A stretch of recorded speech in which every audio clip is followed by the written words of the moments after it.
Сәлем достар, мен Айгерім Ермекбай. 10 жылдан аса заңгер қызметін атқарамын. Бүгін бұл видеода мен сіздерге коллекторлық компаниялар шектен тыс мазалаған жағдайда не істеуге болатыны жайлы айтып беремін. Егер қызық болса, әрі қарай көреміз. Сонымен коллекторлық компанияның құқықтары қандай?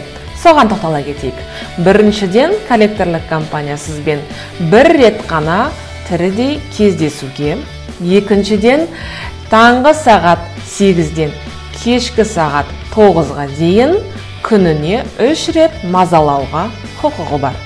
Алайда көп жағдайда коллекторлық компаниялар ұялы телефонмен боғауыз сөздер, адамның ар-ожданына, намысына тиетін сөздер және де жүйкесін тоздыратын сөздерді айта бастайды.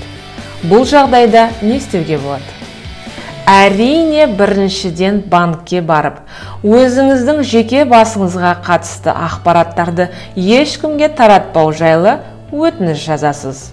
Екіншіден, ұлттық банкке барып шағымданасыз.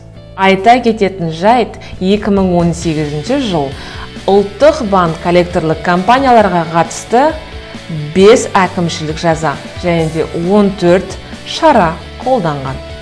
Сондай-ақ мән беретін жағдай, сіздің ісіңіз коллекторлық компанияға өткен жағдайда несие бойынша өсім, яғни пеня өсуін тоқтатады. Ал егер сізді банк немесе коллекторлық компания сотқа бергенде не болады? Ол жайлы мен келесі видеомда айтып беретін боламын. Ол үшін осы каналға міндетті түрде тіркеліңіз.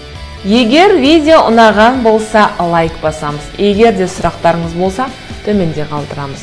Назар аударып тыңдағандарыңызға көп рахмет.